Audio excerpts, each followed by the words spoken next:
সাথে সাথে দুইজন দুইটা লোক।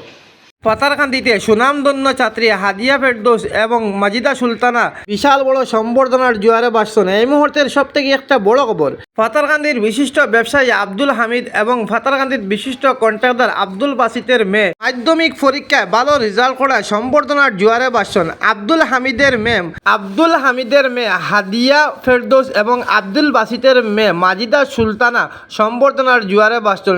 এই বিশাল সম্বর্ধনার জোয়ারে ভাসাইছেন বাজারঘাট সরকুলা হায়ার সেকেন্ডারি স্কুলের প্রাক্তন শিক্ষক আনোয়ার হোসেন এবং দৃষ্টিনন্দন কাব্যের জনক সাংবাদিক তথা কবি আসাবউদ্দিন তালুকদার মহাশয়। বিস্তারিত ভিডিও এখন আপনারা নাজিম ব্লগসের ফর্দার দেখেন, দেখে ভিডিওটা অন্যরা দেখার সুযোগ দিবা, নতুন হলে পেজটাতে ফলো করবা।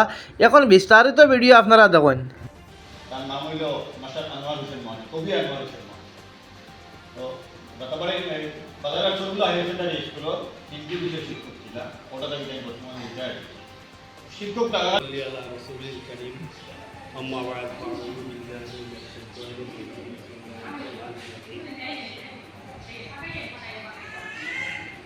উপস্থিত আজকে আপনার আমার মামা আব্দুল বাসির সাহেবের বাসায় এসে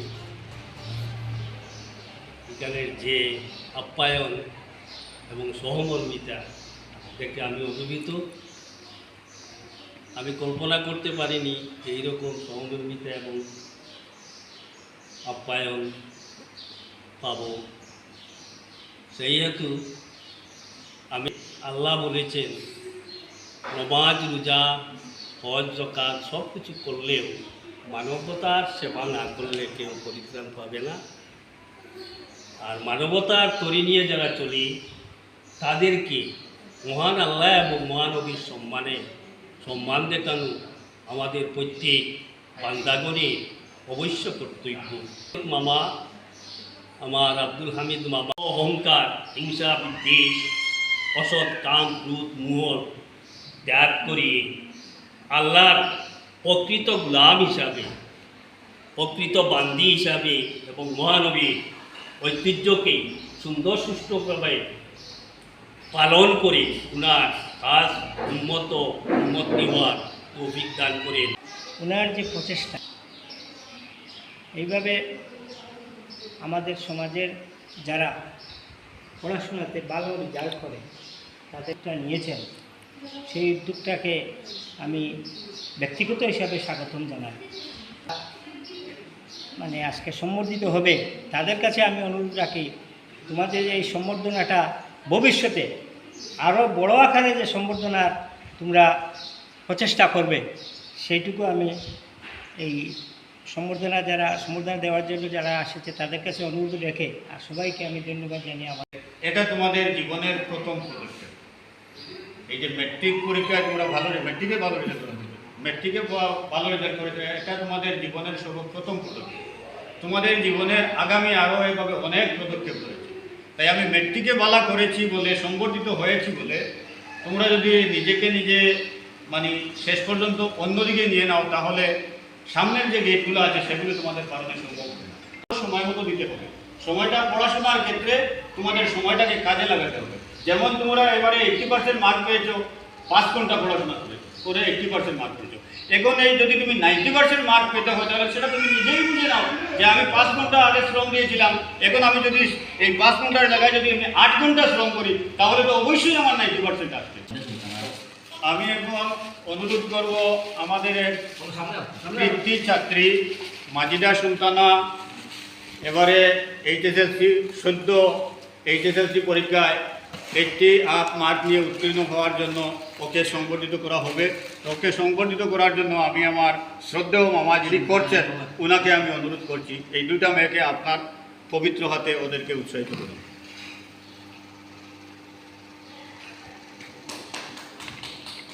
আমার মামা উৎসাহিত করছেন।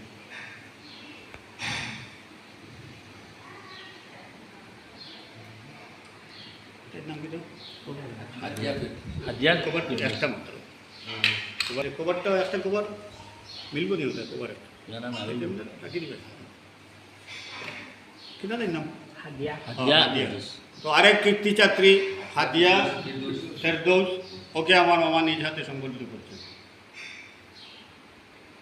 সাথে সাথে একটা উপকলম দিয়ে ওকে উৎসাহিত করা হচ্ছে হিসাবে এবং অত্র এলাকার এক গার্জিয়ান হিসাবে, এই পরিবারেরও গার্জিয়ান, ওনার বাসিন্দা আপন চাচা, এই গার্জিয়ান হিসাবে আমি সবসময় সবার সমিতিতে বলে থাকি, ওনার একটা স্মৃতি আমার আজও চোখের সামনে মানে চনমনে করে। একজন ঠেলাওয়ালা ব্যক্তিকে, মামাকে বলছি, একজন ঠেলাওয়ালা ব্যক্তিকে সিআরপিএফের জওয়ানরা অবৈধভাবে দিয়ে গাড়িতে তুলে নিয়ে যাচ্ছে, সবাই মানুষ তো হয়ে দেখছে, তার ঠেলাটা রাস্তার পাশে রাখার জন্য, তো মানুষটাকে তারা টান দিয়ে গাড়িতে তুলে নিয়েছে। তো সেই সময় আমি ছিলাম, কোনো সাংবাদিকতা করতাম, একমাত্র ব্যক্তিত্ব আমার বাসিন্দার ছোট ভাই চেয়ারম্যান আব্দুল হাসিব, উনি এই গাড়ির সামনে গিয়ে পড়ে ওদেরকে বলছেন, না তুমি ওই ঠেলাওয়ালাকে নিতে পারবে না। তখন ওরা ওনার মুখের মধ্যে বন্দুক ধরেছে, হ্যাঁ আরে তুমি আবার কি। তখন ওদের সাথে দাপ্পাদাপ্পি করে সেই ঠেলাওয়ালা ব্যক্তিকে উনি উদ্ধার করেছেন। এই কথাটা আমার আজও হৃদয়ে শীত কাটে। এই জন্য এই যে সেবার জন্য ক্ষমা করবেন, এখানে আরও বয়োজ্যেষ্ঠ আছেন, ওনাকে আমরা একটা উত্তরে দিয়ে সম্বর্ধনা করছি। মামা আপনি ওনাকে এটা দিয়ে দিন।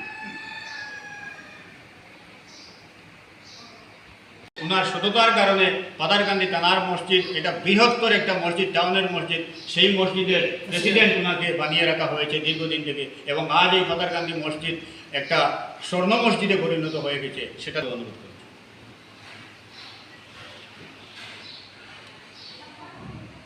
বেশি রূপা দিয়ে এই রূপার কলমটা আমার মামা ওনার হাতে তুলে দেবেন। আমি দাদাকে অনুরোধ করব, এই কলমটা যাতে আপনার জীবনে একটা অমর স্মৃতি হয়ে থাকে, আগামী দিনে যেন আমার মামার কথাটা আপনার স্মরণে থাকে, এই কলমটাকে আপনি সেভাবে রাখবেন। আমি দুজন দিতে লোক